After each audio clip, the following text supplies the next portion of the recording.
Il faut pas viser le 50+1. Tu sais, on parle souvent du 50+1. Non, non, il faut viser 75, le 80, c'est ça qu'il faut viser. C'est aller Montréal, aller qui aurait dû être utilisé dans un premier temps. On pense qu'on se dirige dans un mur, mais on se dirige pas dans un mur, on est dedans. Personne pouvait me convaincre et c'est vraiment Pauline Marois. Moi, je suis allée au cégep en anglais, mais ça l'a fait le contraire.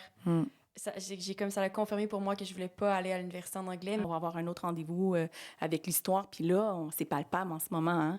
On le sent qu'il y a comme de l'effervescence. On est tout près, on en parle. Ça serait bien hein, d'avoir un siège à l'ONU. Pour moi, ça va de soi, l'indépendance. Au même titre que ça va de soi que je gère mon propre budget. C'est pas mes parents, puis c'est pas mes amis qui vont gérer mon budget. C'est pas mes amis puis mes parents qui vont me dire, là, ta décoration, tu vas mettre ça, puis ta salle de bain, tu vas faire ça comme ça, tu vas placer tes... Je gère ma vie. On est bon, en plus. On a un parlement, on a nos lois qui sont toutes défaites par le fédéral. Je pense que là, les gens commencent à comprendre aussi. En fait, la Société Saint-Jean-Baptiste, là, ce que je veux dire, c'est que ça a été fondé par des patriotes. L'indépendance est la seule option.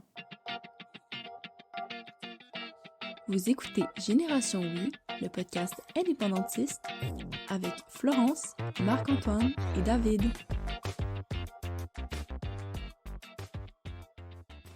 Alors, bonjour à tous et bienvenue à un nouvel épisode de Génération Oui. J'espère que vous allez bien. Génération Oui, c'est quoi? C'est un média 100% indépendantiste où on parle de l'indépendance du Québec sans tabou, sans détour. Donc, on essaie d'avoir des discussions, des débats, des échanges, des réflexions. Donc, que vous soyez un indépendantiste convaincu, abonnez-vous. Ça va nous aider à élargir le camp du oui. Si vous êtes un fédéraliste, bien, bienvenue sur notre chaîne. Puis, n'hésitez pas à découvrir notre contenu. Et les indécis, bien, c'est la meilleure place, je pense, pour découvrir l'argumentaire indépendantiste et vous faire une tête sur la question. Donc, je vous remercie d'être là. On tient une campagne de sociofinancement, puis je veux en glisser un petit mot parce que c'est important pour nous. C'est ce qui nous permet de, en fait, maintenir nos activités puis les faire rayonner partout. Donc, si vous voulez contribuer, vous le voyez apparaître à l'écran, on a parti une campagne de financement qui va financer toute notre année.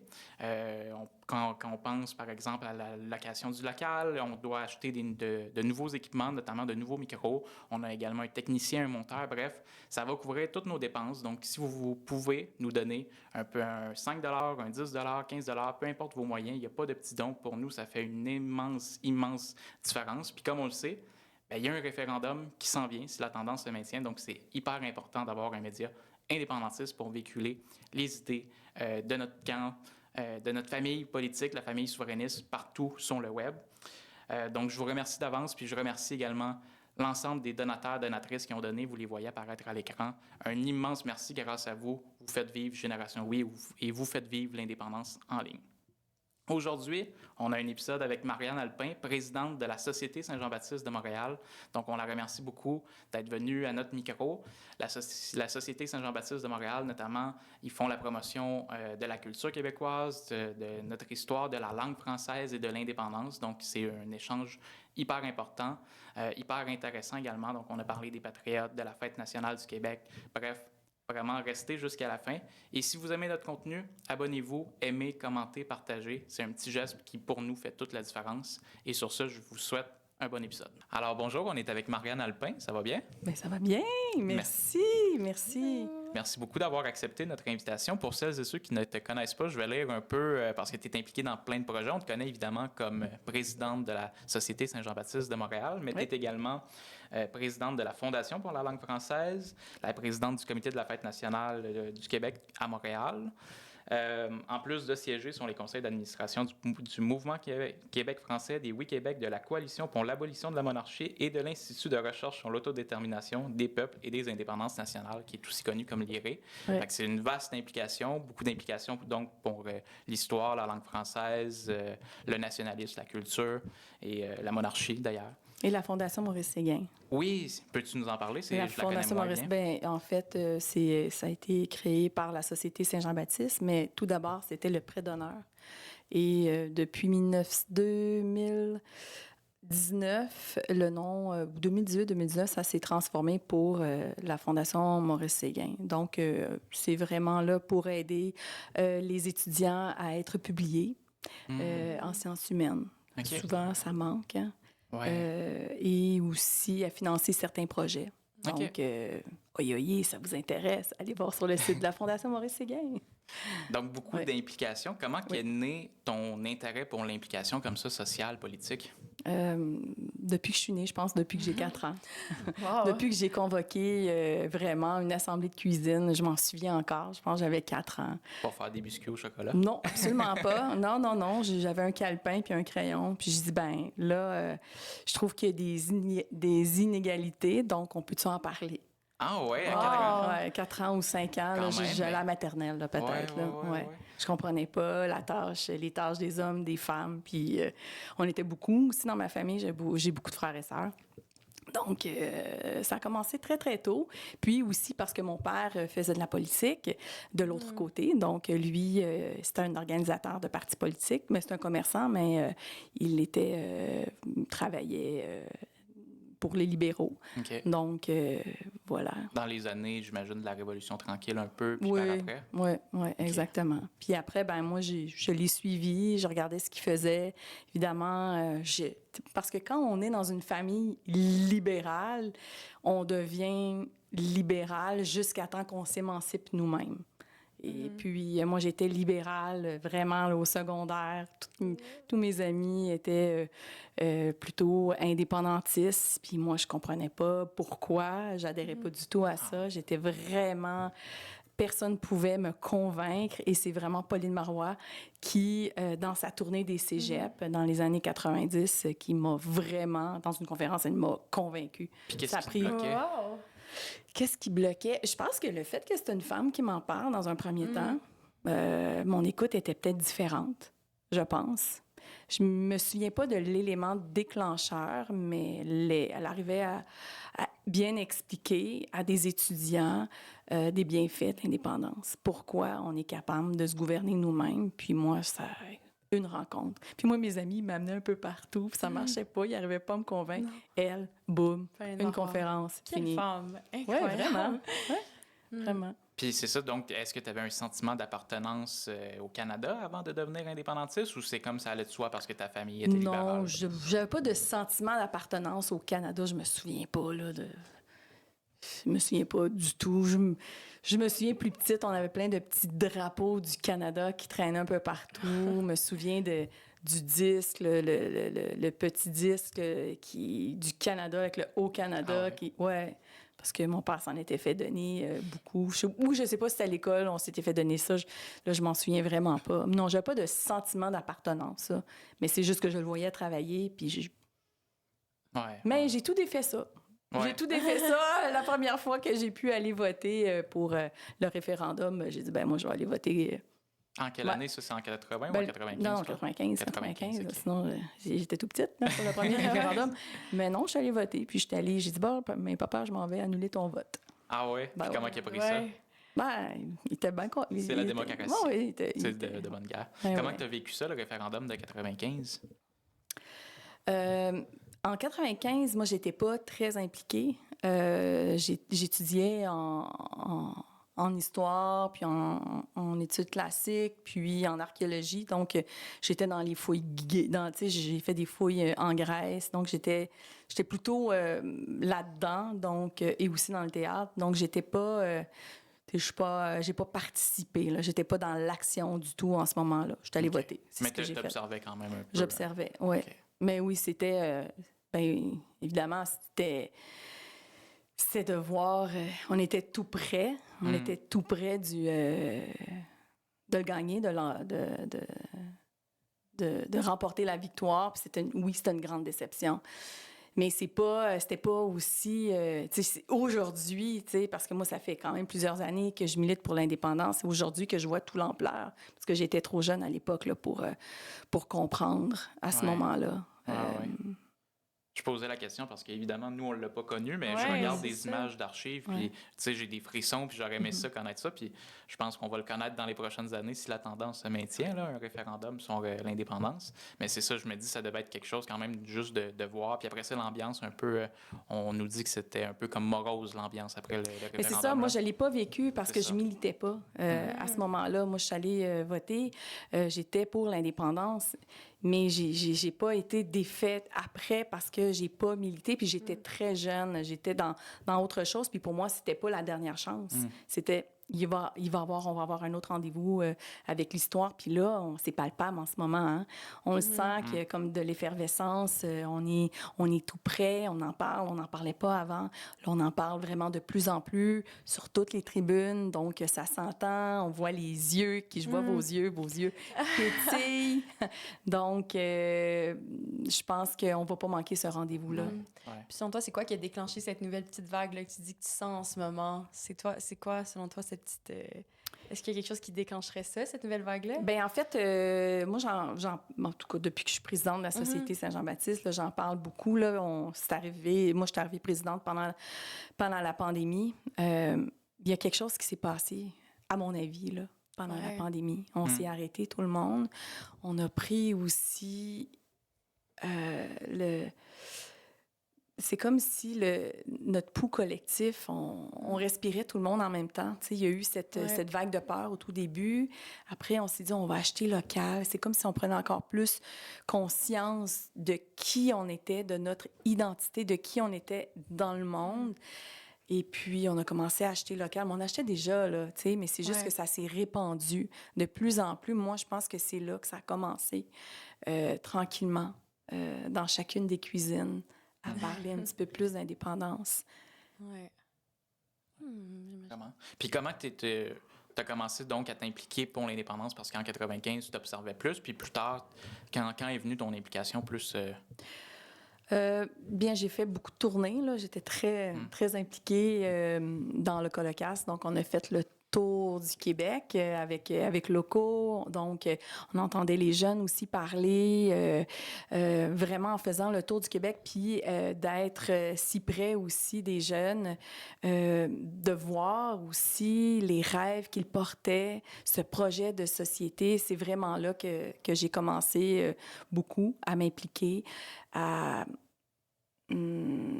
faire des événements spontanés aussi, de dernière minute. Par exemple, d'organiser Salut Monsieur lorsque Jacques Parizeau est décédé. Ça, c'est quelques années plus tard, mais il y en a eu plein. J'ai participé à l'organisation du Moulin à Parole. Après, c'est l'événement Nous, des événements citoyens. Donc, ça a toujours, en tout cas, je pense que ça a toujours fait partie de toi. de moi. Ouais. As-tu déjà pensé t'impliquer avec un parti en particulier?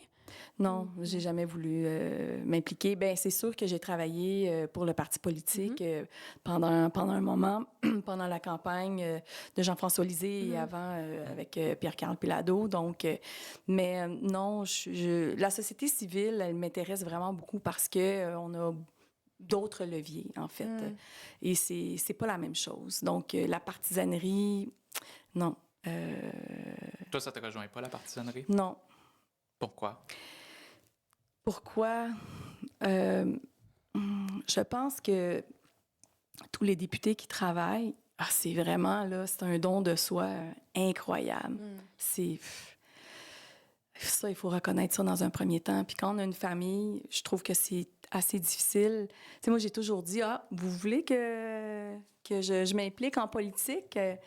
Bien, on va devoir partager ça. On va faire une diade, 2 députés. Alors, quand on va être prêt à faire 2 députés dans un comté, vous viendrez me voir. Parce que, tu sais, c'est beaucoup de travail aussi, beaucoup d'implication, être à Québec, être dans ton comté. Puis là, il faut s'occuper aussi de notre famille. Mais pas, il faut, en fait. C'est très difficile de maintenir le cap à travers ça. Et aussi, je pense que la société civile apporte aussi quelque chose, des leviers qui sont complètement distincts, qui sont différents.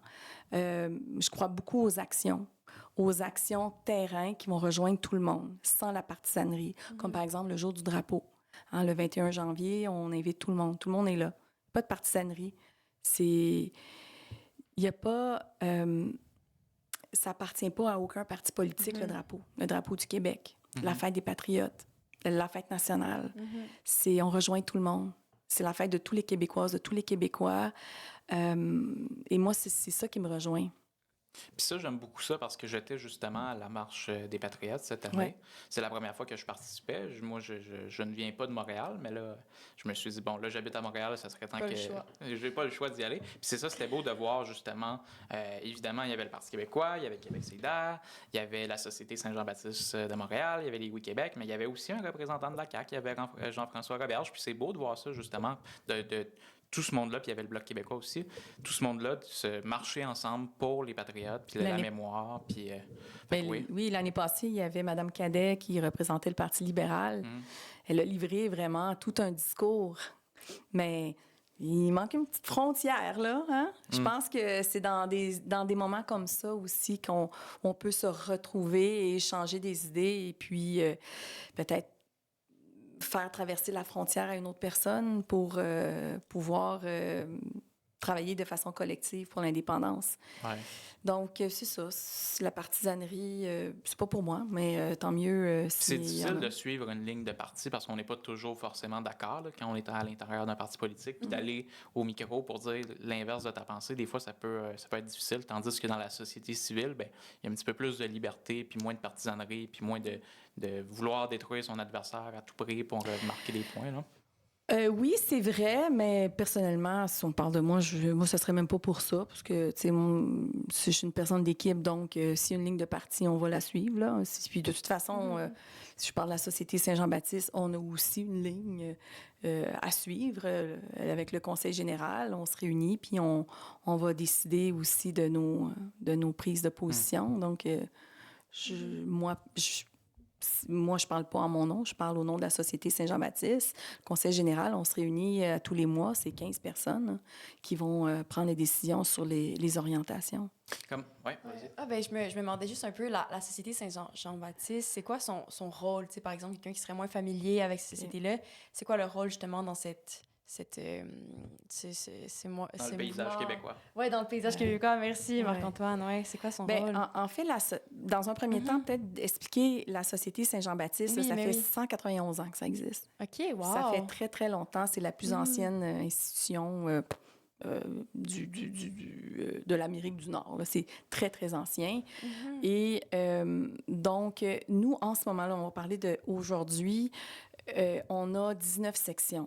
Donc, on va travailler sur le terrain. Donc, les sections sont Montréal, autour de Montréal, un peu plus loin aussi. Puis, on en a une en Australie. Ça, on pourra en parler un petit peu plus tard si vous le voulez. Donc, ça, c'est pour les actions terrain. Donc, chaque section a un exécutif. Et puis, l'exécutif se rencontre pour décider de leur plan d'action. Donc, ils vont se réunir, ils vont décider combien de fois ils vont se réunir, mais il y a une assemblée générale par section, par année, et il y a la grande assemblée générale de la Société Saint-Jean-Baptiste, et on va recevoir tous les délégués de chacune des sections. La Société Saint-Jean-Baptiste de Montréal, elle va travailler au niveau national sur des dossiers politiques autour de la langue française. En ce moment, c'est pas mal ça. Donc, la Société Saint-Jean-Baptiste, sa devise, c'est « rendre le peuple meilleur ». Donc, dans le sens top du terme, pas dans le sens de lui donner ses moyens. Au tout début, c'était donner de l'information, l'éducation. Donc, la Société Saint-Jean-Baptiste va... en fait, quand elle a été fondée, c'était l'objectif. C'était l'éducation, que ce soit au niveau économique, social, politique, langue française. C'est encore comme ça aujourd'hui. Donc, on est à la défense des droits. Donc, on est au service des Québécois depuis 1834. Puis justement, comment que ça a été fondé en 1834? Je pense que c'est Ludger Duvernay, le fondateur. Oui! Oui, Ludger Duvernay, en 1834, par un banquet, il voulait doter les Canadiens français d'une fête nationale. Donc, ça a commencé avec un banquet le 24 juin 1834. Et par la suite, il disait, vous aussi, là, partez différentes sociétés à travers le Québec. c'est quand même fascinant de voir que ça a commencé comme ça avec la fête nationale, puis qu'encore aujourd'hui, vous êtes comme... vous chapeautez un peu la fête nationale du Québec à Montréal. Il y a comme une continuité dans l'histoire qui est impressionnante là-dedans. Ouais. Vraiment. Oui, puis je ne veux pas rentrer dans le détail de comment la société a été instituée, parce qu'au début, ça s'appelait Aide-toi le ciel t'aidera, puis c'était le 8 mars. Après, il y a eu le banquet pour constituer une fête nationale. Après, le banquet a été refait l'année d'après pendant 3 ans. Mais là, dans la foulée des arrestations, il y a eu, et des rébellions, il y a eu plusieurs exils, donc on n'a pas pu faire le banquet, donc on a refondé maintenant l'association Société Saint-Jean-Baptiste en 1842. Donc, tu sais, il y a... ouais, c'est ça. Mais- Parce qu'en fait, la Société Saint-Jean-Baptiste, là, ce que je veux dire, c'est que ça a été fondé par des patriotes. C'est Faut ça, juste je pas l'ai- l'oublier, ouais. c'est la seule institution qui a touché aux patriotes qui existe encore. Ça a été fondé dans la foulée des 92 résolutions. Et Ludger Duvernay, lui, avait le journal La Minerve, donc lui avait pris position. En fait, il était aussi député du Parti patriote. OK. Parce que faut pas oublier que quand on parle des patriotes, au tout départ, c'était un parti politique. C'était le Parti canadien qui est devenu par la suite le Parti patriote. Donc, quand ils ont été mis à l'arrêt, ben en fait, quand il y a eu un mandat d'arrestation pour les patriotes, c'était pour les députés patriotes. OK. Donc, pour ça, il y a eu des exils, il y a eu des rébellions. Quand même, Donc, hein? ouais. Longue histoire. Puis là, aujourd'hui, donc vous vous occupez pas mal, comme tu l'as dit, un peu de la langue française. Vous faites beaucoup, moi je vous entends souvent sur la langue française. Est-ce qu'on observe un déclin de la langue française au Québec? Le français recule de façon tellement rapide au Québec. Dans la métropole, c'est effrayant. Même le dernier rapport de l'OQLF montre encore que le français recule. Mais tu sais, c'est le disque qui saute, là. Tu sais, ça recule, ça recule, ça recule. Puis je pense que la Société Saint-Jean-Baptiste a émis je ne sais plus combien de mémoires à l'Assemblée nationale là, pour différentes commissions. La dernière fois que j'étais allée en commission parlementaire, c'était dans le cadre du projet de loi 96. Puis quand j'ai remis le travail, j'ai fait, j'aurais pu prendre celui qu'on a écrit il y a 50 ans. C'est pareil. Sauf que là, ça bouge plus vite. Sérieusement. Ça recule plus vite qu'avant? Oui, ben en fait, oui, ça ça recule plus vite qu'avant. Tu sais, on est dans un point de bascule, hein? Puis ça, je sais pas si on s'en rend vraiment compte que le français est pas juste en perte de vitesse, là. Il est en train de s'effacer. On pense qu'on se dirige dans un mur, mais on se dirige pas dans un mur. On est dedans. On est dedans, le mur. Si le français disparaît, c'est notre culture qui disparaît, puis on est déjà dans cet esprit d'effacement. Puis ça, il faut vraiment le réaliser. On a beau avoir toutes les lois, ça ne sera pas suffisant. De toute façon, la loi 96, elle ne va pas assez loin. T'sais, nous, on demande que ça soit étendu minimalement dans les cégeps, là. C'est quoi cette loi-là exactement pour quelqu'un qui... En fait, la loi 96, ça s'appelle la Charte de la langue française. Donc, ça vient encadrer la loi sur le français à plusieurs niveaux. Ça reconnaît que le français, c'est la langue commune et officielle du Québec. Donc, quand on arrive ici au Québec, des fois, les gens disent « Ah non, au Québec, parce qu'on est au Canada, il y a 2 langues. Non, au Québec, il y en a juste une langue officielle, c'est le français. Même si le Québec est encore dans le Canada. Puis je dis bien le « encore ». Encore. Oui, encore. Ouais. Donc, il va vraiment falloir que... on va devoir s'impliquer davantage, se responsabiliser davantage. Je pense qu'on a un devoir puis on a un pouvoir. Tu sais, si on parle là, des patriotes quand ils ont fait le blocus, quand on se met ensemble puis qu'on décide de faire une action, je pense qu'on peut y arriver. Oui, consommer davantage de culture. Oui, faire une plainte, que ce soit le QLF ou au gérant, quand le français n'est pas respecté. Il faut poser des gestes à chaque fois que c'est possible. Chaque petit geste compte. Puis la culture, pour moi, ça va avec la langue française. Ben oui. Et surtout qu'en ce moment, elle est moins visible. On l'entend moins.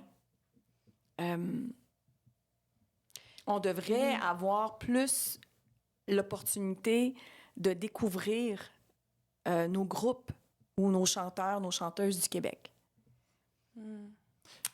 Nos plateformes numériques vont nous proposer, ou en fait, pas vont nous proposer, on ouvre la radio, puis tout de suite, on entend ce qui se passe aux États-Unis. On est dans une mer américaine, donc c'est pour ça que le Québec doit être un pays. On doit avoir notre territoire et surtout stopper l'hémorragie de l'anglicisation du Québec par le fédéral. Puis ça, c'est super simple. Là, on a parlé de la loi, la charte de la langue française au Québec, mais il y a une autre loi. C'est la loi canadienne des langues officielles. Donc, cette loi-là, elle va protéger les langues en situation minoritaire. Or, là, tout à coup, le Québec a un territoire distinct, une clôture. Puis là, la langue anglaise, elle est minoritaire et en danger. Donc là, on va financer des groupes anglophones parce que là, l'anglais est en situation minoritaire. Avec notre argent. Avec En tant que Québécois. avec une partie de notre argent. Et puis ça, c'est à coût de milliards. Donc, je vous invite à aller voir l'étude que Mario Beaulieu a fait sur ça. C'est épouvantable. Oui, oui. Puis si on revient à la langue française, tu parles d'un recul. Si je me fais un peu l'avocat du diable, quelqu'un peut-être qui habite plus en région, qui habite pas à Montréal, de quelle façon on observe aujourd'hui le recul de la langue française au Québec? Bien, la langue française, elle recule partout. Là. Les sondages là, sont assez clairs et c'est partout, hein, partout en région et ça s'entend. C'est pas juste on voit des chiffres, on les entend et même en région. Même dans les écoles.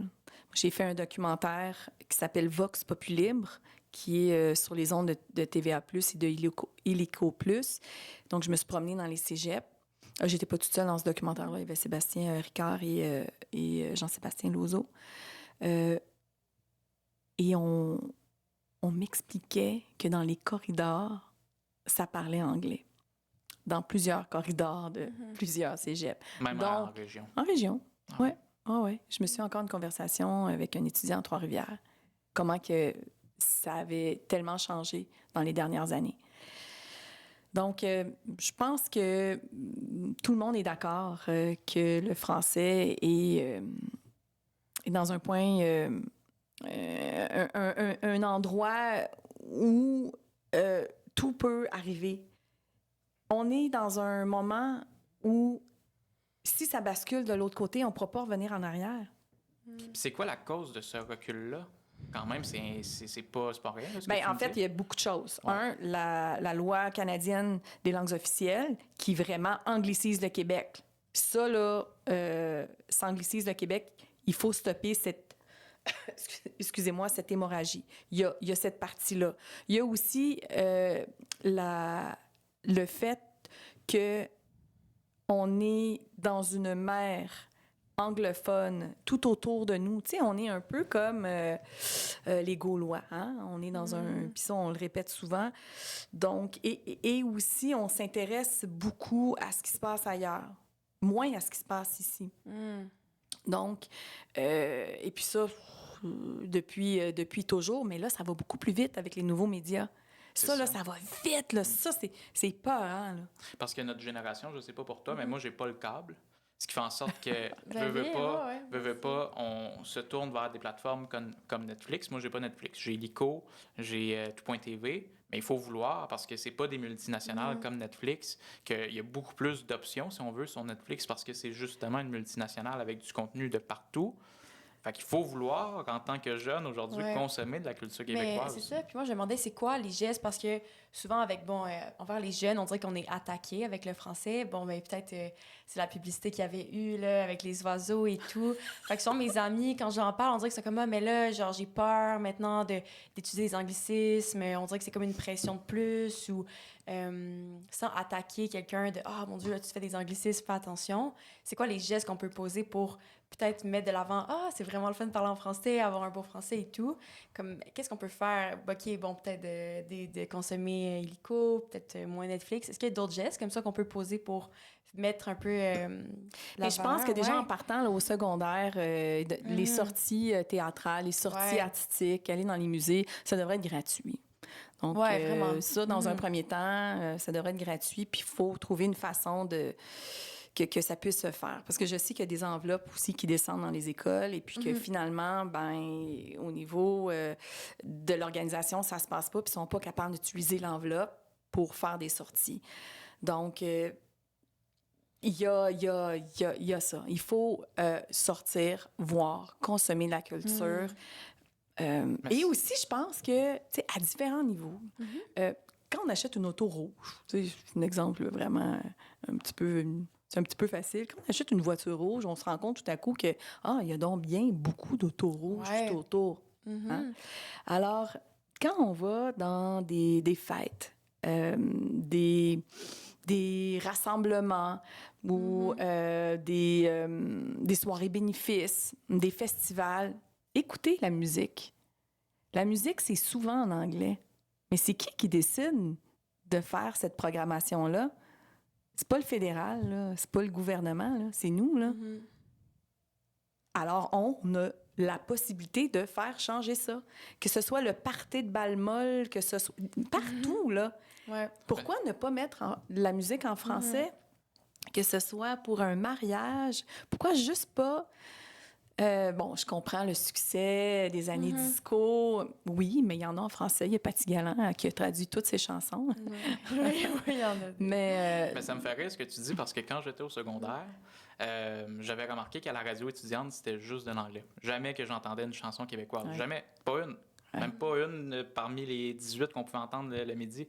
Fait que j'ai donné mon nom, je suis allé faire de la radio étudiante, puis j'ai mis du Loco Lacasse, puis des cowboys fringants, puis les colocs. le coloclasse dans la place. Oui, bien c'est ça, justement. Ça, c'est un geste de remarquer, puis d'en parler tout autour de nous, de faire la promotion de la langue de cette façon-là. Et si on parle de radio, justement, si le Québec était un pays, bien, on pourrait contrôler nos ondes, le CRTQ que nous demandons. Donc, CRTQ, parce qu'en ce moment, il y a au niveau des quotas, la musique en français est souvent jouée le soir, tu sais, ou la nuit, quand il y a moins de codes d'écoute. Mais il y a quand même des radios, des émissions qui ont décidé de faire le geste de faire jouer de la musique en français. Véronique Cloutier, dans son émission, elle l'a dit l'année dernière, moi, ça va se passer juste en français. Bien, ça, c'est un modèle. Après, il va y en avoir d'autres. Donc, c'est ça, il faut pousser partout que c'est possible. Chaque geste compte. Puis j'ai beaucoup aimé aussi l'exemple que tu as donné par rapport aux jeunes puis aux écoles de donner l'accès à la culture gratuitement parce que je pense que, comme tu le disais, c'est pas en faisant des campagnes de communication pour dire aux jeunes, là, vous utilisez des anglicismes, c'est puis votre c'est de votre faute. C'est ça, c'est vous les jeunes, tu sais, Après, c'est comme si, ben là, c'est comme quand t'es jeune et tout, je veux dire, je travaille avec des adolescents, puis quand tu leur pointes quelque chose du doigt, eux vont encore plus Ils vont être utiliser, puis là, ils vont dire, blablabla. Ça. Donc, je pense qu'aller voir des pièces de théâtre, des fois, ben là, tu te dis, j'ai vraiment aimé ça, je vais aller en voir d'autres par moi-même, ou tu sais, ça suscite, fait que, ouais, je pense que ce serait vraiment un bon moyen. Il faut arrêter de dire que c'est la faute des jeunes. Ouais. En même temps, la jeunesse va recevoir ce qu'elle a, dans le sens la vie se trouve beaucoup autour du téléphone et c'est quoi qui est disponible. Je sais que là, il y a... Génération Oui sur YouTube. Ouais. Juste Génération. Je sais qu'on parle de découvrabilité, là, qu'il y a une politique qui est en train, de se mettre en place pour découvrir plus ce qui se passe au Québec avant, mais moi, je pense qu'il faut aller plus loin là-dedans. Et aussi, les jeunes, dans la façon de parler, tu sais, il y a tout le temps une mode. Après, quand on commence à travailler, ben on va changer certains termes, puis on va revenir à un autre type de langage. Là, en ce moment, tu sais, moi, j'ai beaucoup d'enfants chez nous, là, avec ma famille reconstituée, puis parfois, bon, il y a un mot anglais, il y a un mot créole, il y a un mot arabe, il y a un mot français qui est coupé, ou ben là, moi, ce qui me déplaît le plus, par contre, c'est utiliser un verbe qui n'est pas conjugué en anglais. Ah oui. Ça, je suis comme... OK. Là, j'ai pas d'exemple, là, mais en tout cas, vous comprenez, là, peut-être que tu peux peut-être m'aider avec ça. Mettons, j'ai terminé un travail, je suis... j'ai pas d'exemple, là. As-tu des exemples, toi? J'ai pas d'exemple comme ça, mais des fois, c'est plus des mots comme genre, Oui. je suis vraiment down. Je sais pas, moi, mes amis sont mais down, ça fait longtemps qu'on le dit, ouais, là, mais là, c'est... comme Je suis vraiment... Ouais, ben, je sais exactement ce que vous voulez dire, mais on dirait que j'ai pas d'exemple. Genre, mais je sais vraiment des verbes qu'on va utiliser, genre, on va mettre des « et » à la fin, mais Oui, c'est un exact, mot en anglais c'est qui est vraiment aucunement à bord. Ouais. Puis là, c'est même plus un anglicisme, là, ça, dans le fond, c'est... Non. Parce que, en tout cas, fait que ça C'est va... pas un anglicisme, en fait, c'est un mot Oui, qui est c'est ça, utilisé c'est- pas de la bonne façon. Ça, Non, bon, c'est ça. moi, en fait, je reprends mes enfants. Fait que, Mais mettons, je vais me parquer, tu sais, genre, je vais me parquer là-bas, Ouais. parque-toi là. Non, ça me fait parquer. longtemps. Ouais, mais On tu sais, le c'est... Là, lui, c'est comme un exemple facile, là, c'est le premier qui vient en tête, mais... Parlant de ça, je sais pas si tu veux aller sur ce terrain-là, puis on n'est pas obligé. T'as pensé quoi du Go Apps Go sur les autobus? Ah, ben moi, en fait, j'ai fait des interventions, des interventions à ce sujet-là. Moi, ce que je disais, c'est que c'est Aller Montréal, Aller qui aurait dû être utilisé dans un premier temps, parce que, bon, dans la chanson, le but de Locolocas, c'est ce qui est utilisé, puis c'est devenu très populaire. Donc, à chaque fois qu'il y a un but, cette chanson-là, elle est chantée. Aller Montréal, aller, c'est ça la traduction. Puis de toute façon, ce que j'ai dit, c'est qu'on va pas changer cette habitude-là dans les estrades de chanter ou de scander Go Apps Go. Ouais. Moi, ce que j'ai dit, c'est chantons Aller Montréal, aller, mais scandons Go Apps Go. Mais à l'écrit, Go Apps Go sur les autobus de la STM, je suis pas certaine que c'était la meilleure option, par exemple. Parce que Parce c'est pas en français. Oui, c'est plus institutionnel. Ça a été les Canadiens, c'est correct, mais quand c'est une institution, il faut écrire en français, même si c'est un terme qui est accepté à l'oral. Aller Montréal, aller serait plus convenable. Mais il n'y a pas de problème à ce que les gens disent entre eux Go Mais Apps non. Go. Okay, Ben non, ça fait partie de notre histoire, là. C'est ça. Les Habs, les habitants, là, ça fait partie. On va pas changer nos habitudes, là. Absolument. Si on parle toujours du français, est-ce que tu penses que l'indépendance du Québec, c'est la meilleure façon, justement, d'assurer la survie et le rayonnement du français au Québec? Ben en fait, on n'a pas le choix de faire l'indépendance pour assurer notre continuité. Notre continuité en français, notre identité. L'indépendance est la seule option. Comme je le disais un petit peu plus tôt, oui, il faut renforcer nos lois, il faut aller encore plus loin. Je pense qu'il ne faut pas avoir peur d'aller plus loin. Tu sais, étendre la charte de la langue française dans les cégeps publics, là, tu sais, c'est l'argent du public. Donc, ça, c'est normal, mais il y a quand même une grande partie de la population qui accepte aussi cette idée-là d'étendre la loi 101 dans les cégeps. Mais c'est pas la très grande majorité. Pourquoi l'étendre au cégep? Ben justement, pour protéger davantage, parce que c'est l'argent du public. Donc, quand on fait des études en anglais, on continue, là je parle au cégep, on va continuer à faire nos études à l'université en anglais, puis on va travailler en anglais, on va vivre en anglais. Ça, il y a des analyses sur ça, sur ce phénomène-là. C'est intéressant parce que moi, je suis allée au cégep en anglais, mais ça l'a fait le contraire. Ça l'a confirmé pour moi que je voulais pas aller à l'université en anglais, mais j'avoue que la plupart de mes amis, ils vont sont allés à McGill justement après parce que c'est comme un peu la continuité. Mais moi, je me disais comme, oh non, là, vraiment, là, ça a confirmé comme je dois aller soit à l'UQAM, soit à l'UDM, une université en français. Par contre, quand je suis arrivée à l'université, j'ai comme eu un choc parce que là, j'avais la difficulté. J'étais pas au niveau de mes collègues en français. Donc là, le français, moi, en ce moment, c'est un défi, mon français écrit. Surtout que je suis en enseignement, là, c'est peut-être un peu plus difficile parce qu'en enseignement, il y a quand même, il y a le TECFI, il y a quand même il y a un examen qui finalement prend notre brevet. Fait que le français, il est très, très important écrit, mais je le voyais comme, oh mon Dieu, moi, je suis pas au niveau de mes collègues.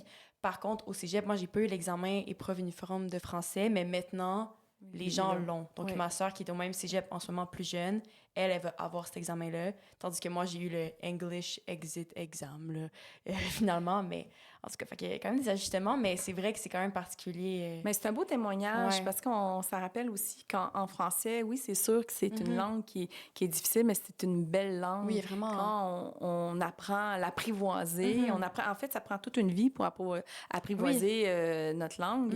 Ben, on s'améliore aussi dans chaque département. Tu sais, quand on est bon en français au secondaire, ben, c'est plus facile les autres matières. C'est Oui. celle-là. Ouais. Puis c'est sûr que si on va étudier dans un cégep en anglais, ben, et je comprends ce que tu veux dire, que tu t'es senti pas au même niveau que les autres parce que pendant ces 2 années-là, tu étais en anglais, alors que... Mais de toute façon, tu vas te rattraper, on se rattrape Ben tout oui. le temps. Ben oui. Il y a des moments où on s'améliore en français. Moi, je me suis améliorée quand j'écrivais pour le magazine Séjour. Ok. Je faisais des chroniques pour le Québec, une histoire de famille. Donc, quand tu travailles, puis que tu fais des entrevues, puis tu écris, puis que là, tu travailles sur l'édition, puis là, tu commences à t'amuser avec les mots. OK, il faut choisir ce mot-là parce qu'il y a 4 lettres au lieu de 10. Là. Donc, on s'améliore. Ouais. Toute notre vie, on s'améliore. Avec le français. Moi aussi, j'ai de la difficulté en français, mais j'aime ça, j'ai envie de m'améliorer parce que je veux bien écrire, puis je veux, tu sais, c'est comme un envie fort. Puis souvent même, ben là, je suis en enseignement au secondaire, puis quand les élèves me disent « Ah, mais madame, j'aime mieux parler en anglais parce que c'est plus simple », je leur dis « Mais en même temps, le français, c'est peut-être que tu trouves que c'est moins simple, mais il y a plus de nuances, il y a plus de mots, c'est comme plus riche, c'est plus fun, comme c'est plus romantique, comme il y a tellement plus. » Finalement, l'anglais, comme quand on les compare, on dirait que c'est comme, il manque je sais pas comment, la petite... La petite étincelle. La petite étincelle. Profondeur. Ouais. Mm. Mais la langue française, ça peut être sexy aussi. Mais oui. Ouais. Si je me fais l'avocat du diable, puis c'est pas nécessairement ce que je pense, mais c'est pour enrichir la discussion, est-ce que c'est pas plutôt une richesse d'avoir des jeunes Québécois qui apprennent et maîtrisent l'anglais comme elle le fait en ayant étudié au cégep en anglais, alors que moi j'ai étudié au cégep de Shawinigan, puis mon anglais est vraiment pas à son niveau. Donc, est-ce que c'est une richesse d'avoir des jeunes Québécois qui ont son niveau d'anglais au Québec? Ben, en fait, tu sais, souvent, on parle du bilinguisme institutionnel qui est un problème, surtout dans la métropole, mais le bilinguisme personnel, c'est parfait. Là. On peut apprendre 2 langues, 3 langues. Oui. Mais le problème, c'est que... Pas pour la nation. Là. Ouais. Mais c'est parce que le problème, c'est que les gens qui parlent en anglais apprennent pas nécessairement le français. Tu sais, par exemple, quand je pense en Europe, j'ai l'impression qu'en Europe, les gens, ils parlent comme 2-3 langues, puis c'est full comme normalisé, c'est dans la culture. Mais ici, les gens, ben, s'ils parlent anglais, peut-être qu'ils ont moins l'envie de comme... Genre, j'avais des amis à Concordia, ils vont dire, ben, je vais pas apprendre le français, à moins si je me cherche un travail en restauration, tu sais. Ouais, mais là, maintenant, il y a des lois. Là, il y a la Oui, c'est loi, ça. là, on pourra plus faire ça. Là. Je veux dire, il va falloir connaître assez bien le français là, pour pouvoir venir s'installer. Mais c'est ça, on a beaucoup de défis en termes d'intégration aussi. Là. Ça, c'est un gros travail qu'on doit faire. C'est un peu un travail, justement, que vous faites, si je prends la balle au bon, avec la Fondation de la langue pour la langue française. Qu'est-ce que vous faites exactement? Bien, la Fondation pour la langue française, c'est vraiment une magnifique fondation. Vous savez, ça émane de la Fondation Langelier, en fait, qui avait fait un don substantiel à l'époque à la Société Saint-Jean-Baptiste. Mais lui, il avait fait un don pour... la promotion du français et la défense à l'extérieur du Québec, parce que lui, c'était un don dans les années 40-50. C'était vraiment, il voyait comment le français est en perte de vitesse dans le Canada français. Et par la suite, on a parti la Fondation pour la langue française. Et là, je vais vous parler juste d'un projet qui s'appelle le 2 par 2, qu'on a lancé l'année dernière, mais qui existait sous un autre nom pendant la pandémie. Donc, le 2 par 2, c'est un projet de jumelage. C'est une application qui va faire en sorte de pouvoir jumeler 2 personnes qui ont les mêmes champs d'intérêt. Donc, une personne qui veut pratiquer son français et une personne qui veut participer à la vitalité du français. Donc, ces personnes-là sont jumelées, ils vont pouvoir se rencontrer à raison d'une demi-heure ou une heure par semaine ou plus, par visioconférence, par téléphone ou en personne. Donc, et en plus de ça, à la Maison Ludger Duvernay, où vous êtes situé également, il va y avoir des activités de façon régulière, des activités artistiques et culturelles. Comme ça, on travaille aussi sur l'intégration, puis on peut échanger sur la culture du Québec, puis on apprend aussi sur les personnes qui viennent d'ailleurs, dans le sens que des fois, les jumelés sont heureux d'apprendre sur la culture du pays d'origine de la personne qui participe. Puis qu'est-ce qui est important là-dedans, c'est de créer une petite zone de confort, une petite zone de discussion où on peut pratiquer librement, sans jugement, parce que quand les personnes sortent des classes de francisation, il manque le côté pratique, se pratiquer. Donc, le programme 2 par 2 vient en complémentarité. C'est très intéressant. Wow. C'est-tu complément... c'est-tu volontaire, c'est-à-dire? Oui, c'est volontaire. Donc, les gens s'inscrivent, puis d'un bord puis de l'autre, c'est vraiment Oui, je pense qu'on est à 4 000 ou 5 000, excusez-moi, 4 Pas ou de 5 000 problème. participants, là. Ça joue un peu. Ah Puis ouais? même que quand on a lancé ça au niveau national, bien, il y a des gens qui se sont inscrits, ça c'est certain, mais il y en a d'autres qui ont décidé de le faire par eux-mêmes. Donc, de croiser une personne qui avait envie de pratiquer son français, donc ils se sont rejoints pour pouvoir discuter, échanger, apprendre, pratiquer le français.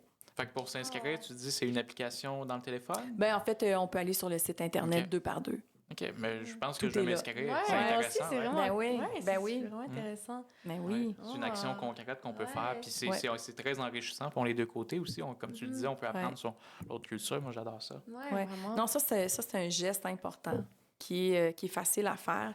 Puis en même temps, on peut trouver la case horaire qui fonctionne selon Notre temps, oui. notre temps.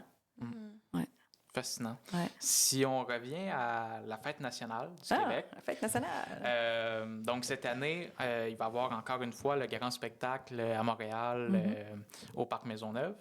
C'est qui déjà qu'on peut retrouver? Je sais qu'il y a Loud parmi la programmation. Charlebois. Il va y avoir un défilé aussi.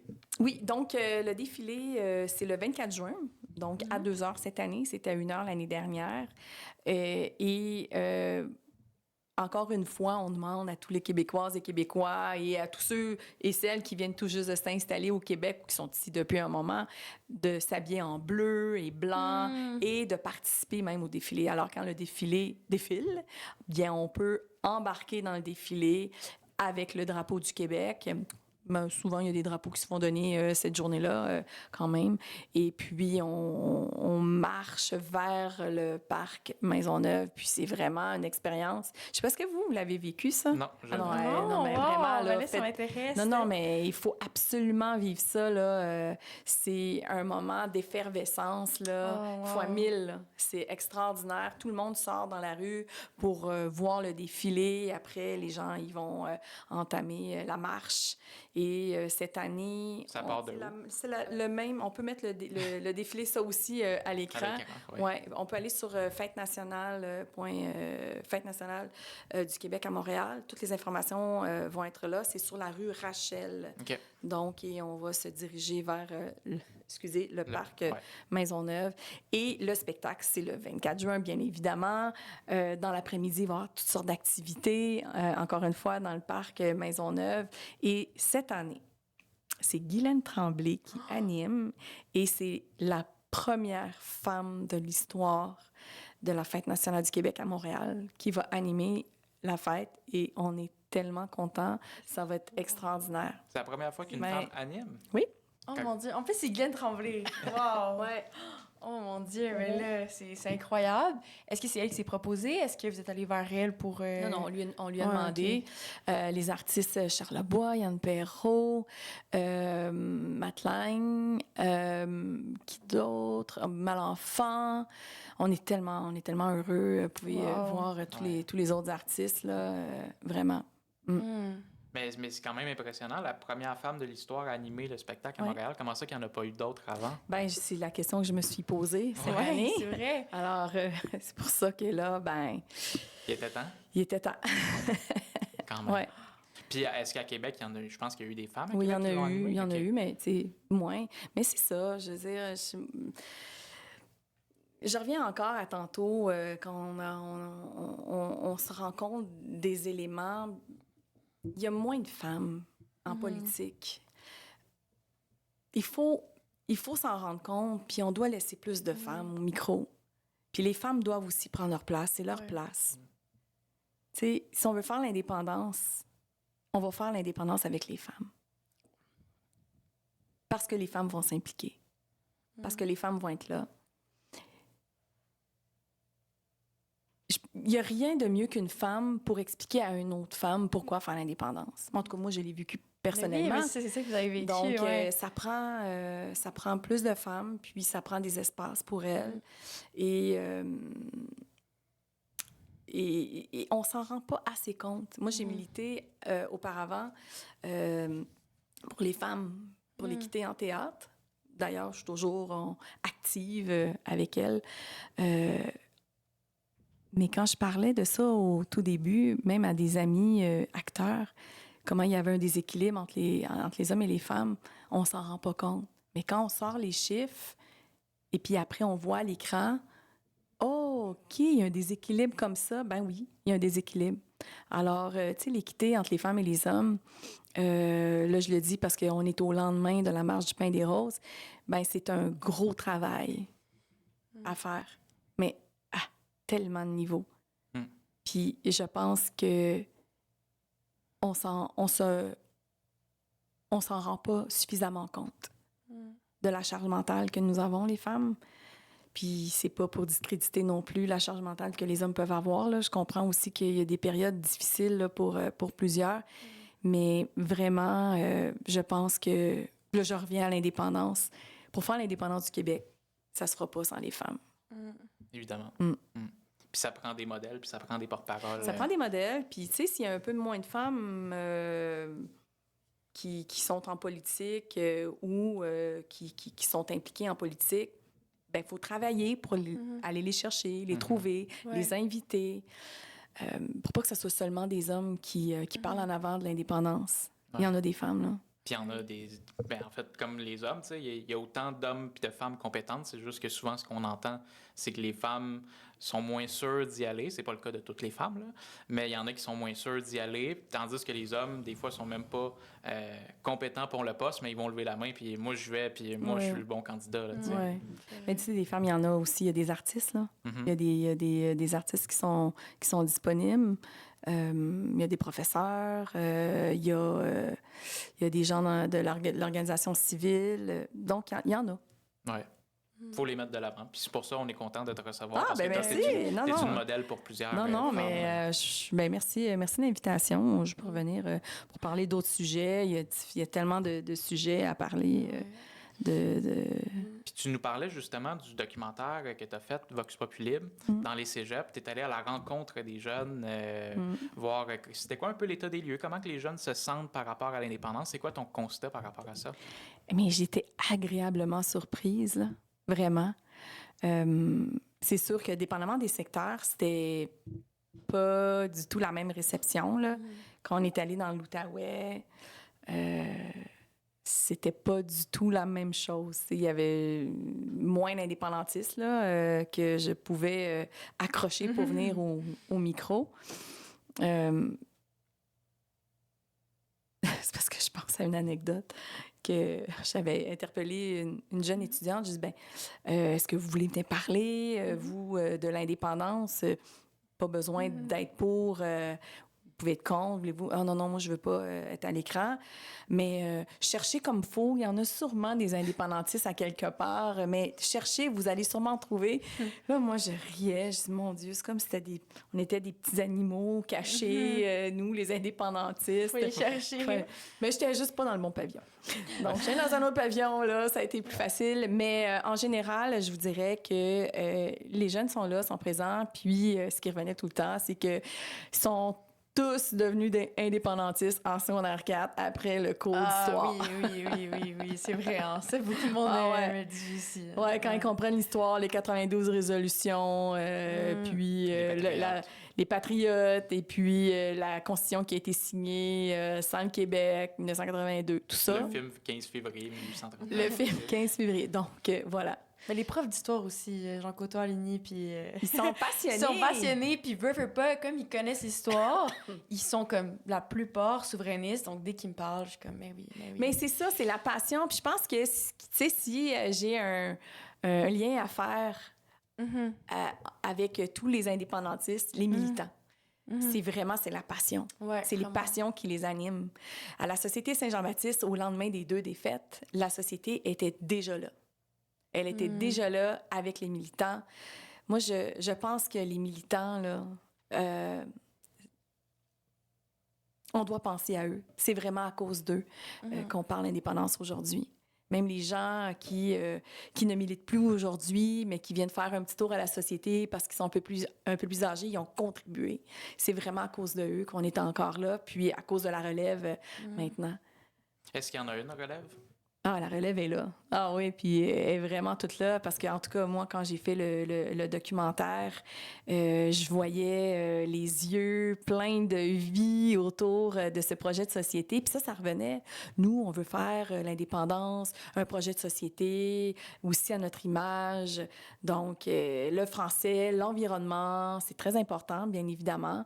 Donc, c'est des valeurs qui sont très importantes parce que l'indépendance, la première raison pourquoi on veut faire l'indépendance ou on doit faire l'indépendance, c'est une raison du cœur. Tu sais, on est une nation, c'est une raison du cœur. C'est pas pour une raison économique. C'est juste que la peur vient stopper tout ça.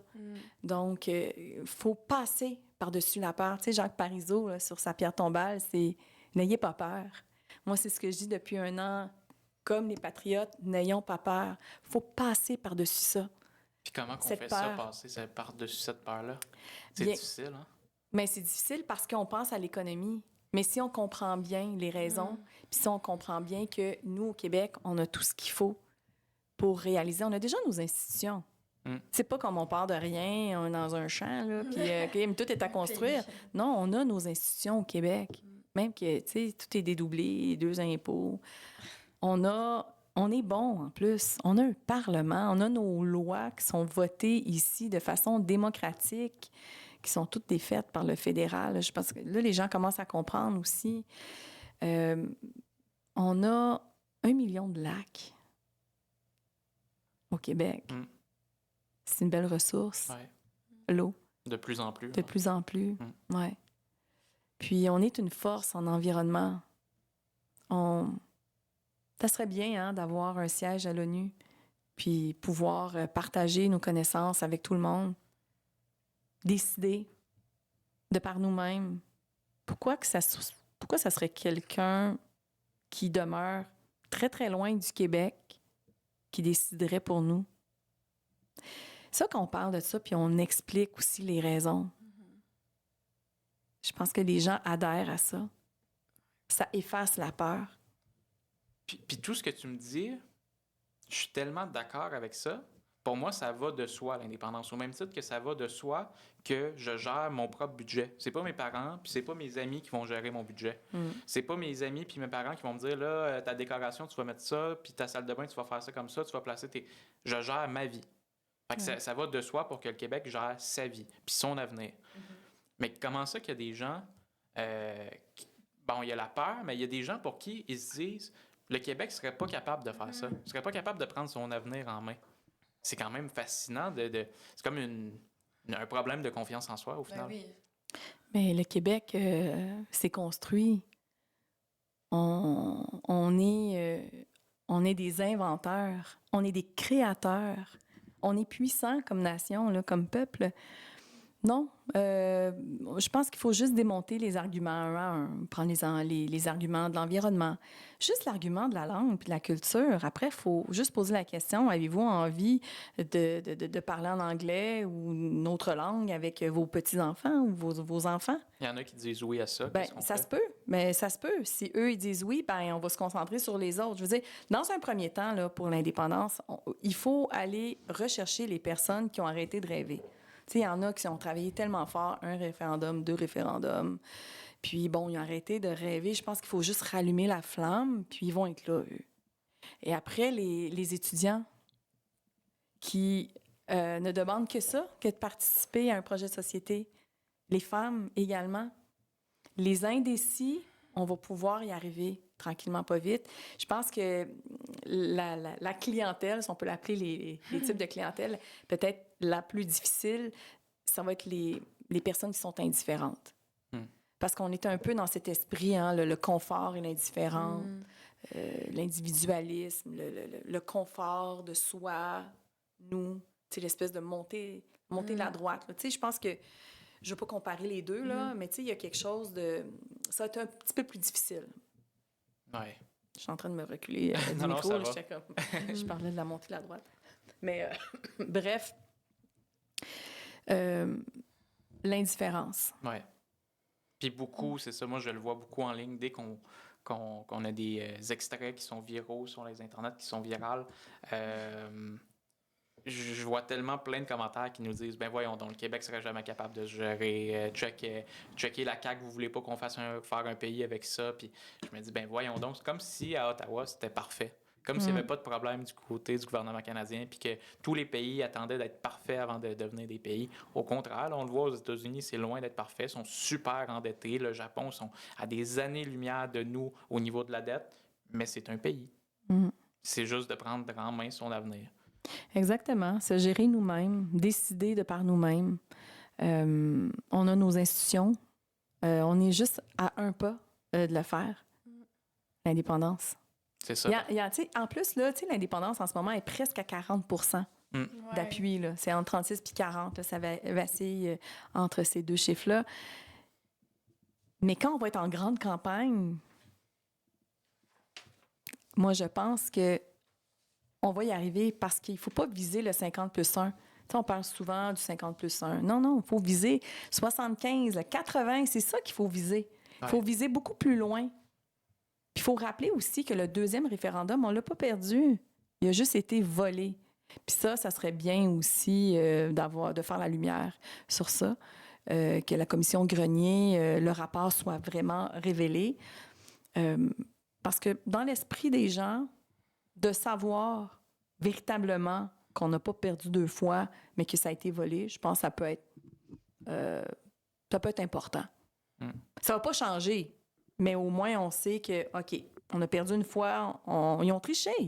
Non, mais ils ont triché. Moi, ça me fait penser à l'époque des Patriotes. Tu sais, il ne faut pas oublier là, toutes les batailles que les Patriotes ont menées. Ils se sont battus pour avoir une meilleure justice, pour avoir une démocratie. Il faut vraiment aller lire les 92 résolutions, voir qu'est-ce qu'ils demandaient, les Patriotes. Et, tu sais, il faut se rappeler aussi que quand Joseph Marceau, par exemple, on parle beaucoup de Joseph Marceau parce qu'il y a eu une activité récemment, puis si vous voulez, on en parlera. Quand Joseph Marceau, qui était chef à Napierville, qui menait le combat, ben c'est 10 000 Britanniques qui sont arrivés puis qui ont rasé la ville. 10 000. Ils ont mis le feu aux champs, ils ont détruit les maisons, ils ont violé les femmes. C'est ça l'histoire. Aujourd'hui, bien, ils vont tricher. On va plus raser les champs, on met plus le feu dans les chaumières, on viole plus les femmes, mais on viole les lois, on triche. C'est ça qui s'est passé en 95. De quelle façon? On a triché. En 95, que ce soit le scandale des commandites, que ce soit au niveau opérationnel dans les bureaux de vote. Le love-in aussi. Ah, le love-in, oui. Ils sont venus nous dire, ils ont pris, parce qu'il y avait, pour celles et ceux qui ne connaissent pas cette histoire-là, pendant le référendum, comme dans tout processus démocratique, il y a un plafond de dépenses qu'on ne peut pas dépenser. Puis le candidat l'a dépassé en une journée juste avec le love-in, mais en dépensant l'argent à l'extérieur des frontières du Québec. Donc, la loi ne s'appliquait pas à eux. Ce qu'ils ont fait, c'est qu'ils ont pris des avions, ils ont pris des autobus, ils ont pris des trains, ils ont remplis de Canadiens qui sont venus ici au centre-ville de Montréal, je pense à la place du Canada, pour nous créer We Love You Québec parce qu'ils sont pas capables de le dire en français, évidemment.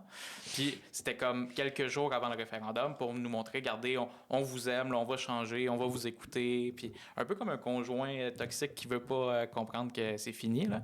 Ça m'avait choqué. Pars, Ça, là, ouais. tantôt, m'avait posé la question, là, comment j'avais vécu ça. Mais ça, je me souviens de ça. Ça m'avait vraiment choqué. Ah ouais, hein? Vraiment, là.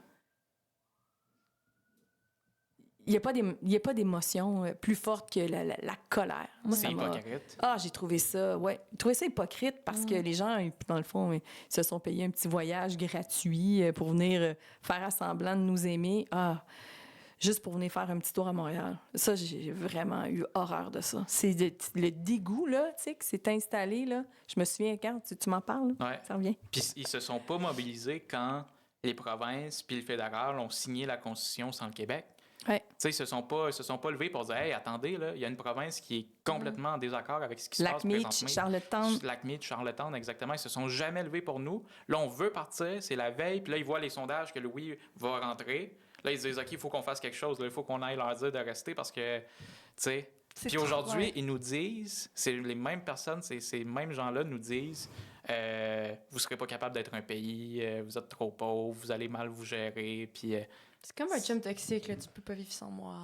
C'est pareil, là. Le chum toxique, C'est comme un j'aime chum ça. toxique, là. Avant Ouais. que tu laisses, il va t'acheter des fleurs, tu sais. Mm. Parce que là, il sait, là, que tu pars, là. Ouais. Mais avant ça, quand tu dis rien, en tout cas, il y a des liens à faire. Moi, j'aime bien aussi le lien du parent, là. L'enfant qui reste son temps chez ses parents. Tu peux pas vivre... Je sais pas, il y a comme plein Ben, c'est d'analogies ça. à faire, là. Ben, en fait, c'est vraiment, nous, on veut aller rester en appartement, là. Ouais. Tu sais, on Ouais, est tanné, rendu là. deux. On est Puis, rendu en même temps, tu sais, j'utilisais un peu cette image-là avant, mais en même temps, c'est que c'est pas nos parents.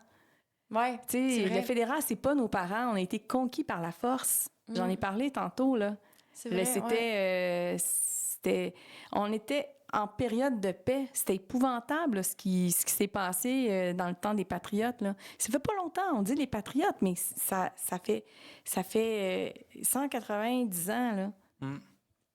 Il faut connaître notre histoire, puis on la connaît pas suffisamment. Ouais. C'est ça qui est malheureux, mais chaque personne qui passe à travers ce cours d'histoire-là, ils comprennent, fait mon Dieu. Ouais. Il faut dépasser la peur parce que c'est ces gens-là qui se sont battus pour nous, pour les droits qu'on a déjà en ce moment, là, au niveau démocratique. Puis on n'a pas fini le combat, mais ces gens-là, ils ont pensé à nous. Ils n'ont pas fait ce combat-là pour eux. Mm. Ils l'ont fait pour le futur. Ils l'ont fait pour nous autres. Puis pas dans le confort. Hein? On parle de confort depuis tantôt, là. Ouais. Puis c'est ça, puis c'est comme tu l'as dit, on est un peuple conquis et annexé par la force. On n'a jamais choisi de faire partie du Canada. Puis les peuples conquis et annexés par la force, ils se libèrent. C'est une erreur qu'on soit dans le Canada, c'est une anomalie. Puis là, on peut parler un peu rapidement de la monarchie. La Constitution, ouais. Oui, la Constitution aussi, mais la monarchie, on est encore dans une monarchie constitutionnelle. Toi, ça te dit quoi, toi, de voir que le Canada puis le Québec, de facto, est dans une monarchie constitutionnelle? Non, mais c'est ridicule. Non, mais c'est vraiment ridicule. En plus, le discours du trône par le roi. Tu sais, c'est vraiment... Je pense qu'il faut comprendre aussi que c'est un système qui a du sang dans les mains, sur les mains, qui a conquis différents territoires, qui ont affamé des peuples, qui se sont enrichis. C'est ça, la royauté, là. Puis le système monarchique dans lequel on est encore emprisonné, de façon symbolique, on va dire, mais pas si symbolique que ça, parce qu'on paye. On paye encore. Mm-hmm. Donc, comment ça a coûté, cette histoire-là, là, de voyage du roi, tu sais?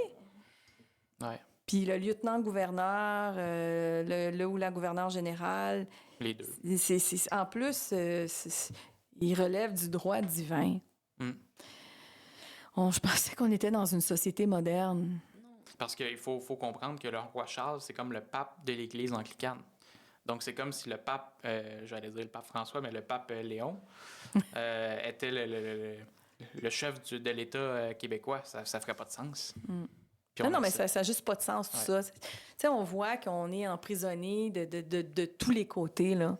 Se défaire du Canada, on se défait de la monarchie.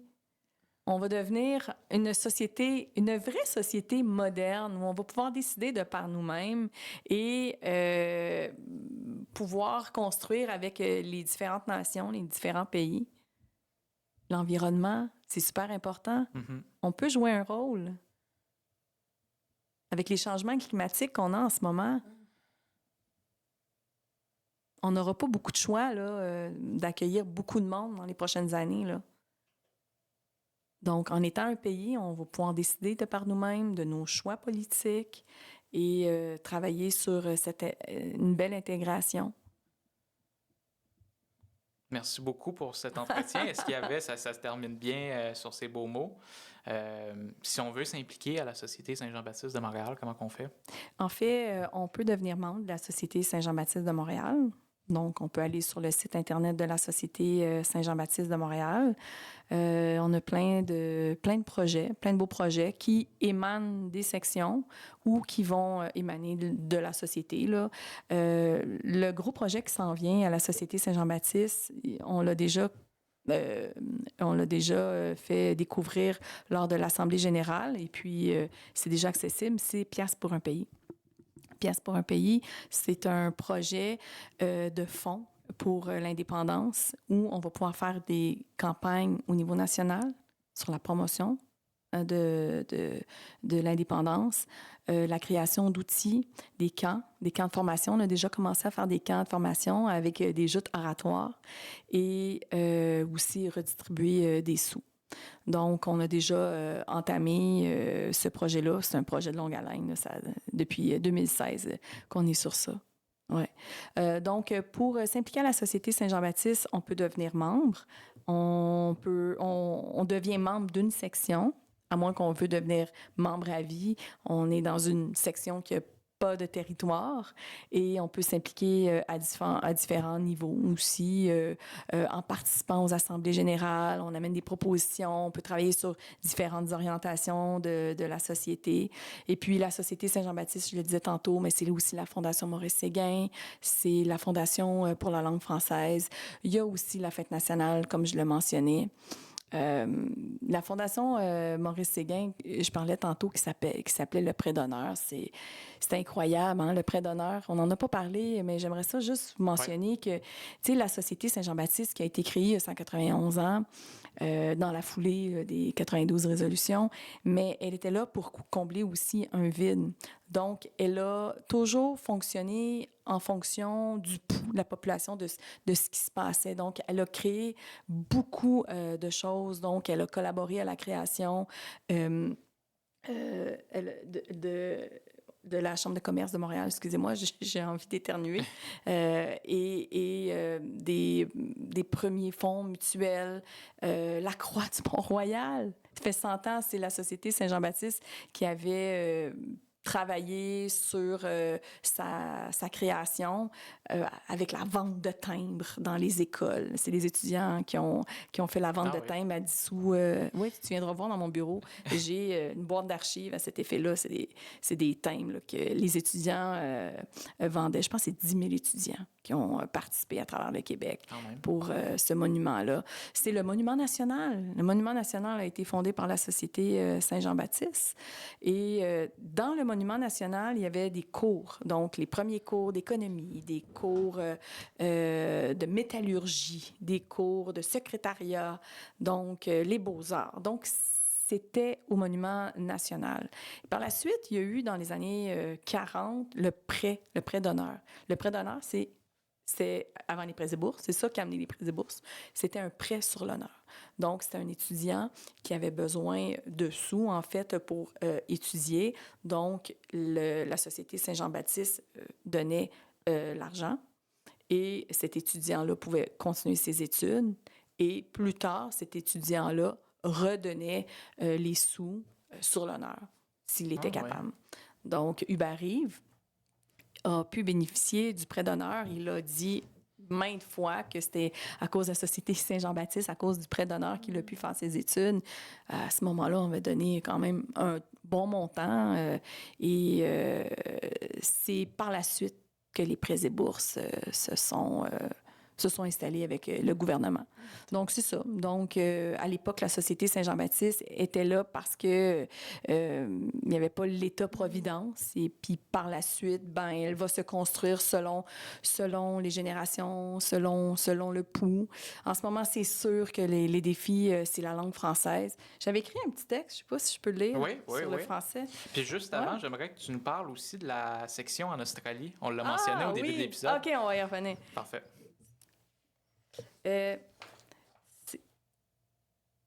Ah, mon Dieu, ça, j'avais écrit ça parce qu'on avait fait un spectacle qui s'appelait Déclaration d'amour à la langue française.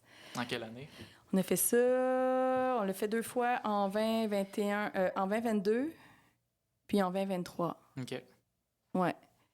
Parce que, tu sais, la langue française, il faut en faire la promotion, il faut en faire la défense, mais aussi avec un spectacle, on a pu faire parler de la langue française partout dans les médias. C'était vraiment un beau spectacle. C'était France Castel qui animait. La deuxième mouture avec Emmanuel Bilodeau. On avait les musiciens qui étaient les musiciens de Colocasse avec Shafik. Donc, on avait vraiment une belle brochette. C'est juste un petit texte. Parfois, nous prenons pour acquis ce qui nous est pourtant le plus précieux. En agissant ainsi, nous détournons notre regard et nos gestes d'amour se font plus discrets. Et lorsque cette démonstration est absente, le trésor nous quitte à jamais. Notre langue française fait partie de notre trésor national. Collectivement, nous avons pris pour acquis cette langue que nous chérissons tant. Il faut maintenant lui prouver notre amour, notre soutien et la protéger. Si nous voulons respecter nos ancêtres qui se sont battus pour la défendre, si nous voulons nous respecter nous-mêmes, nous devons, sans plus tarder, lui redonner tout l'amour qu'elle mérite. Ce n'est pas simplement notre langue maternelle. C'est la langue de notre mère-nation. Il est vrai que nous croyons que c'est un amour inconditionnel. Pas du tout. Elle a besoin de notre affection, sinon elle disparaîtra. Elle exige respect. Ne voyons-nous pas qu'elle est en train de faire ses valises et voyager ailleurs? Ailleurs, elle n'est pas en péril. Elle va même très bien dans le monde. Elle est puissante, belle, sexy, grandiose, épique. Je parle de la langue française. Mais ici, nous l'écorchons et elle s'effrite. Elle souhaite retrouver sa voix d'avant. Elle souhaite porter la fierté de notre nation et de notre culture. Mais elle sait qu'elle n'est pas considérée partout. Elle a pourtant tout un rôle sur les épaules. Une rivale prend toute sa place. Une langue impériale, une langue monarchique, une langue d'affaires, une langue d'Amérique qui s'entend sur toutes les ondes et sur nos petits et grands écrans. Mais pourtant, elle essaye de se faire un chemin, de garder le cap, de traverser les sentiers rocailleux. Mais elle a besoin de notre aide, de votre aide. Elle souhaite que nous lui disions tous les jours que nous tenons à elle. Elle souhaite une réelle démonstration de notre amour. Elle souhaite que nous utilisions sa voix haut et fort. Elle souhaite une protection privilégiée et des gardes du corps prévus par son État. Elle souhaite de réelles actions et elle nous convie à poser des simples gestes quotidiens. Consommons, étudions, travaillons, accueillons, vivons, aimons, créons, jouons, chantons, communiquons dans la seule et unique langue officielle du Québec, le français. Wow! Wow! Ouais. Oh mon Dieu, c'est trop beau. C'est magnifique comme texte, là, vraiment. On sent ta passion aussi Oui, à la défendre de la dans langue ta française. voix, là. Ben oui, en fait, tu sais, en plus, on peut faire plusieurs parallèles avec ça, hein? Avec ce texte-là que j'avais livré, que j'avais écrit pour l'occasion de déclaration d'amour à la langue française. Wow. Alors, pour... Merci beaucoup pour le texte, d'abord. Vraiment fait très plaisir. bon. Fait plaisir. Puis pour Joseph Marceau, justement, en Australie. Joseph Marceau. Donc, la petite histoire des patriotes en Australie. Ben, vous savez, il y a eu des patriotes exilés en Australie. Donc, il y a 58 patriotes du Bas-Canada qui ont fait le voyage par bateau avec des patriotes du Haut-Canada, les anglophones, qui ont fait partie du même convoi. Donc, c'est 5 mois et demi de voyage jusqu'en Australie. Et dans l'histoire, c'est que rendus à New York, ils ont essayé de se sauver. Et puis finalement, ils ont décidé de les attacher, des enchaîner à plat ventre, dans le bateau, dans tout le voyage. Pendant tout le voyage? Oui. Mm-hmm. Baptême. Ouais. Mon Dieu! Ouais. Il y a un patriote qui est décédé dans le voyage. Et rendu en Australie, ben, c'était des travaux forcés. Et après 2 ou 3 ans, après leur grâce, ils ont pu revenir. Mais il fallait travailler pour pouvoir acheter son billet de retour. Et il y en a 2 qui sont décédés là-bas. Il y en a un qui a fondé famille, qui est resté là-bas. Il s'appelle Joseph Marceau. Joseph Marceau, quand il était emprisonné, parce que vous savez, hein, la prison du pied du courant, ils étaient des centaines emprisonnés, une centaine qui étaient condamnés à mort, dont Joseph Marceau, qui avait été fait capturer.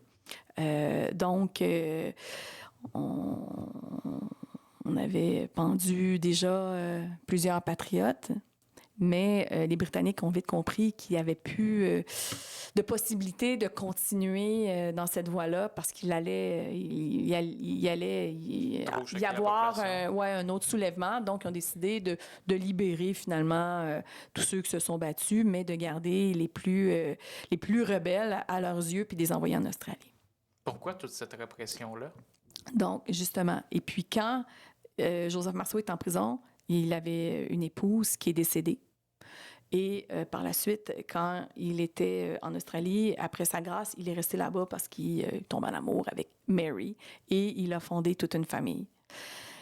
Là, vous voulez que je réponde à la question? Non, pourquoi? mais tu peux continuer. Ouais, okay. Bon, et puis, bon, il a fondé toute une famille. Et puis, en 2020, on devait aller en Australie pour commémorer.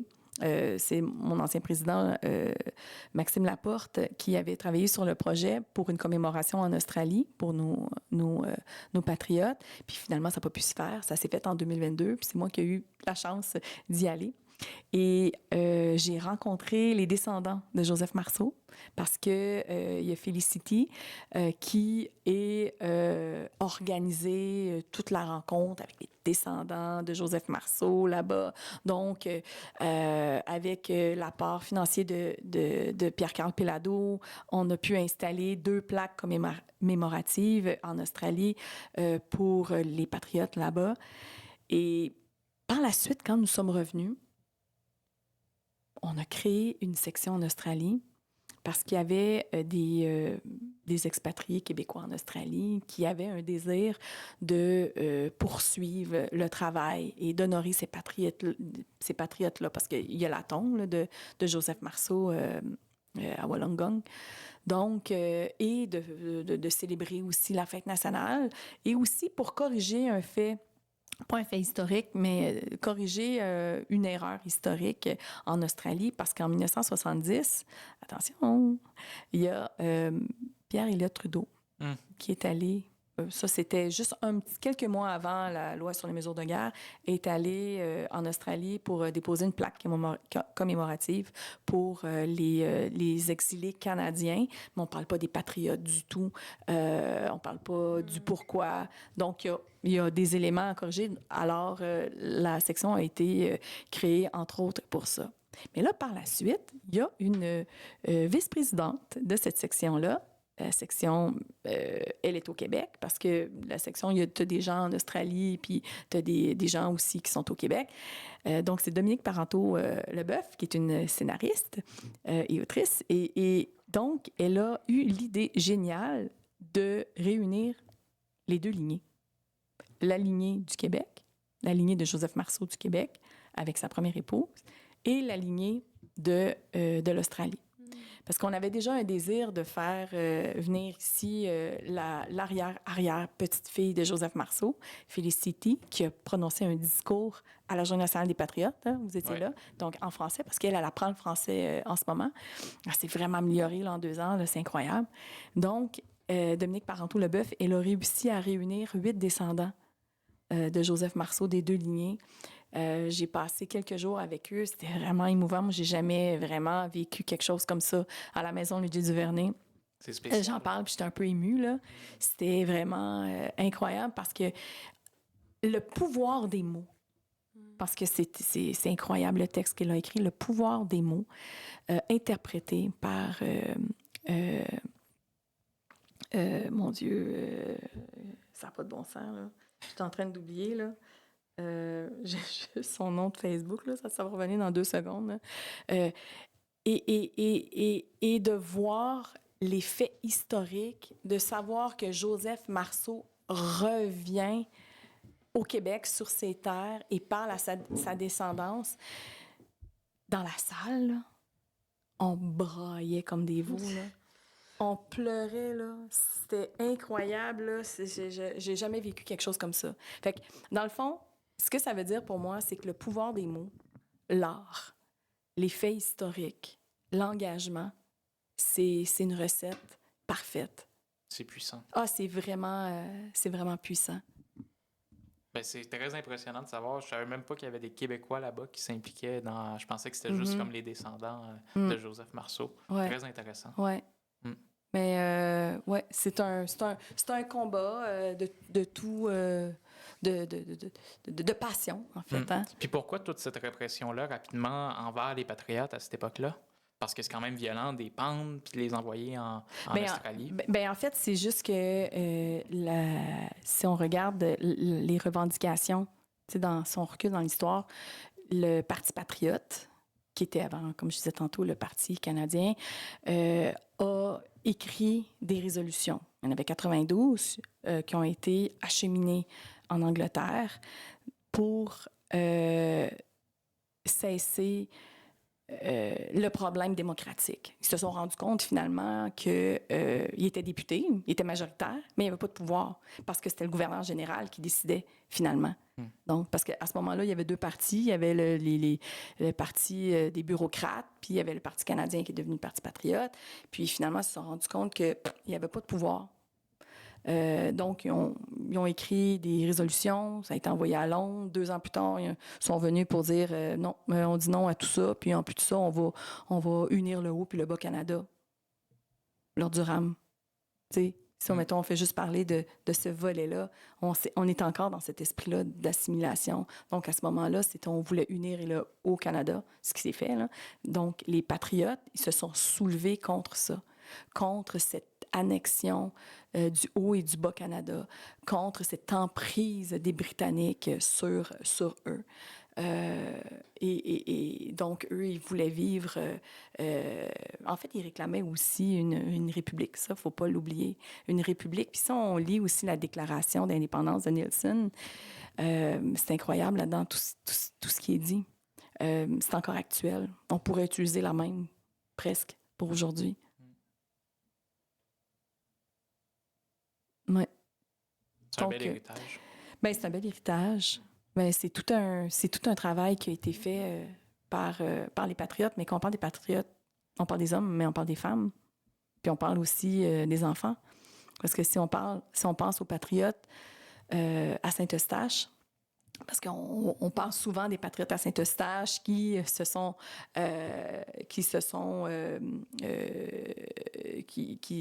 ont couru vers l'église Saint-Eustache pour se protéger des tirs. Puis finalement, les Britanniques ont mis le feu, ils ont dû sortir et se sont fait tirer à bout portant. Donc, ils sont morts, c'était des jeunes. Ils ont été enterrés juste devant l'église, dans le petit coin des excommuniés puis des bébés morts-nés. Donc, c'est ça aussi l'histoire. C'est ça, oui. Puis ils chantaient la chanson de résistance à la Clairefontaine, qui était souvent reprise par les Patriotes à ce moment-là. Oui. Puis ces gens-là, c'est ça, ils se battaient pour avoir plus de démocratie. Puis au départ, c'était très pacifiste, là, comme tu le disais, avec les 92 résolutions. C'était des résolutions pour améliorer la démocratie ici au Bas-Canada. Ils se sont fait balayer du revers de la main. Eux, il y avait vraiment un espoir sincère là, que la couronne anglaise les écoute puis leur donne plus de pouvoir. Puis finalement, l'histoire s'en est suivie avec une rébellion puis de la répression.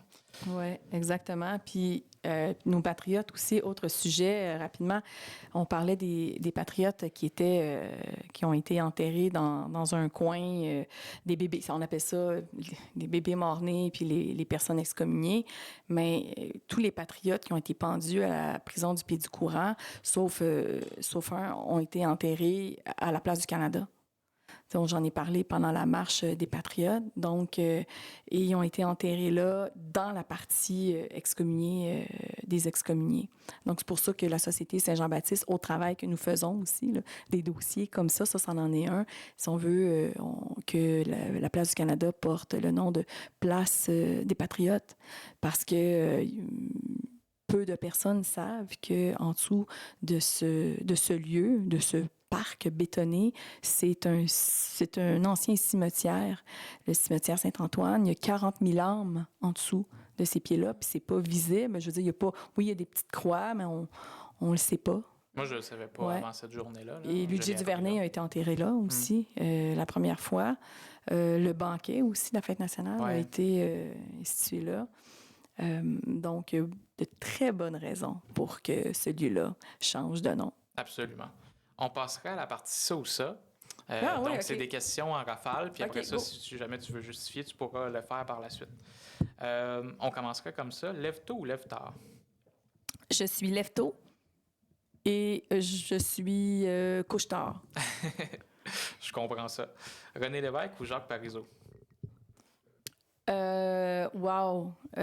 Pauline Marois. Les colocs ou les cow-boys fringants? Les deux. Les deux, mais Dédé, j'ai un petit Dédé. Fête nationale du Québec ou Journée nationale des Patriotes? Wow! OK, c'est des questions. OK, c'est des questions qui font mal. Oui. Mais la journée la plus importante de l'année, c'est la Journée nationale. C'est c'est la journée, c'est la fête nationale. C'est la journée la plus importante. Cette journée-là, là, il faut se réunir tout le monde ensemble. Il faut fêter ensemble au même diapason. Là. On peut pas être parti ailleurs. Là. Si on part ailleurs, il faut fêter à l'extérieur. Pauline Marois ou Pauline Julien? Ben là, Pauline Julien, j'aime beaucoup aussi. Là. Ben, je vous dis Pauline Marois, parce que depuis tantôt, je parle de Pauline Marois. Québec pays avec un gouvernement de droite ou Québec province avec un gouvernement de gauche? Québec... Attends, Québec... Pays avec un gouvernement de droite ou Québec province avec... moi, Québec pays, et après, on va travailler, là. Exactement. Après, on va travailler. Québec pays, puis après, travaillons. Convergence des indépendantistes ou division des indépendantistes? Non, la convergence, toujours la convergence. Il faut travailler, hein? Tout le monde ensemble. Tout le monde ensemble, tous les indépendantistes. Je te remettrais, en terminant, un petit cadeau de la boutique 50% plus 1, qui est notre commanditaire officiel, avec un macaron Québec Libre, de Génération Oui, qu'on peut se procurer sur la boutique. Donc, si les gens veulent se le procurer, le même, et ainsi que le chandail, c'est sur la boutique 50% plus 1. Ils ont différents produits, des chandails, des livres, etc. Donc, n'hésitez pas à aller jeter un coup d'œil, puis vous avez le code promo Génération Oui, tout en majuscule. Alors, je vous remercie d'avoir été là. Je te remercie beaucoup pour ta générosité puis d'avoir accepté notre invitation. C'était très intéressant. Ben écoute, c'est parler de la Société Saint-Jean-Baptiste, c'est comme 191 ans. C'est vaste, on s'en va où? C'est ça, il y a beaucoup de choses. Il y a tellement de choses à dire, mais n'hésitez pas, si vous voulez parler d'un sujet politique de l'actualité, ça va me faire plaisir de descendre deux étages. J'aimerais vous voir. Merci encore, merci. Félicitations à vous, hein, bravo pour tout ce que vous faites. C'est très gentil. Vous faites rayonner le Québec partout sur les ondes. Oui, on veut faire exister l'indépendance. Donc, si vous aimez justement notre mission, n'hésitez pas, abonnez-vous, commentez, partagez. C'est vraiment ça qui va nous aider à élargir le Candidat. Donc, je vous remercie. Et sur ce, on se dit à la prochaine fois.